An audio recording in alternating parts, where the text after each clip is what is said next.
کرد. برای یک انتخاب خوب در ازدواج میبایست به آنچه واقعا مهم است توجه کنید. بدیهی است اگر ازدواج کرده اید میتوانید به تحلیل ازدواجتان بپردازید و اگر میخواهید ازدواج کنید اینها شما را در یک انتخاب درست یاری میکنند. پس یکی از مهمترین کلیدهای انتخاب همسر توجه به کانون قدرت در خانواده پسر و دختر است. در خانواده شما رئیس کیست و حرف آخر را چه کسی میزند؟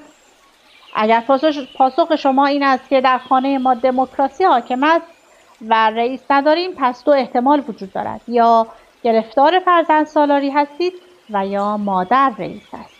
جایی که قدرت در دستان پدر باشد معمولا دموکراسی یا نظر جمع وجود ندارد و این برخلاف تصور شما چیز بدی نیست.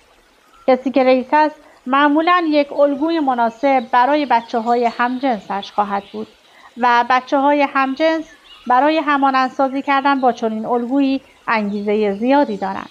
بچه‌های غیر همجنس در صورتی برای همانندسازی با والد ضعیف‌تر انگیزه دارند که رابطه عاطفی بین پدر و مادر مناسب باشد. بچه‌ها می‌توانند الگویی را که از والد همجنسشان می‌گیرند مثل سایر ارزش‌های خانواده قبول کنند یا پس بزنند.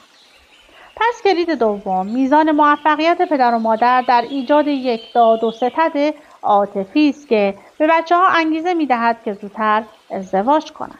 اگر رابطه عاطفی مناسبی وجود نداشته باشد، بچه‌ها تمایلی برای ازدواج ندارند چون از همانندسازی با والد همجنسشان پاداشی دریافت نکردند. یعنی کلی زحمت و محرومیت کشیده و خیلی از تحریم‌ها و تابوها را تحمل کردند و هیچ عایدی از نظر عاطفی نداشتند. در این حالت بهترین کار این است که به سمت الگوهای موفق برویم.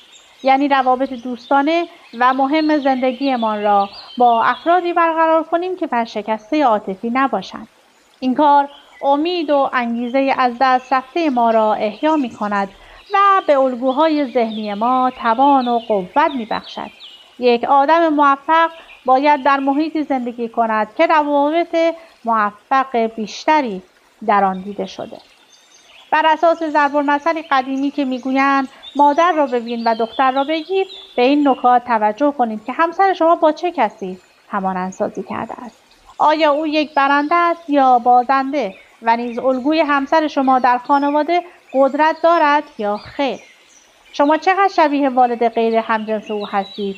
توصیه می شود اگر پدر مادر همسرتان رابطه عاطفی موفقی دارند و او نیز با والد همجنسش